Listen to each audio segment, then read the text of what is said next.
Jaaran jedhama. Biiroo Fayyaa Oromiyaatti ogeessa qorichaati. Qorichi dhibee ittisuudhaaf, qorachuudhaaf, yaaluudhaaf dandamachuudhaan ni fayyada. Qorichi fayyaa keessatti gahee olaanaa qabu kana sirnaan itti fayyadamuun gorsa ogeessatiin fayyadamuun baay'ee barbaachisaadha. Keessattuu ogeessi gorsa nu kennu irratti hundaa'ee guyyaatti qoricha meeqa fudhachuu akka qabnu, yeroo meeqa fudhachuu akka qabnu, sa'aatii meeqatti fudhachuu akka qabnu jedhu kuni akkaataa gorsa ogeessatiin ta'uu qaba jechuudha. Qorichi akka meeshaa biraa kan akka meeshaa dhugaatii, nyaataa, mana qinxaabotii bitamee fudhatamu osoo hin taane odeeffannoo ogeessaa walii fudhatamuu qaba jechuudha. Yoo isa ta'uu baate qorichi nu fudhannu jarmoota dhibee kana nutti fiduu danda'aniin wal baraa. Gaafa wal baru immoo qorichi kun deebi'ee dhukkuba kana nu fayyisuu hin danda'u.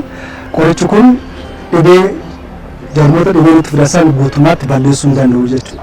Jarmiin dhibee nutti fide kunis immoo qorichaan gaafa wal baru deebinee dhukkubni kunillee deebi'ee hamee dhukkubsanu taane qorichi kun yoo fudhanne deebi'ee nu fayyisuu hin danda'u jechuudha. Maaliif qorichaan wal bare jechuun qorichi kun dhibee kan nutti fide jarmii kana balleessuu hin danda'u jechuudha.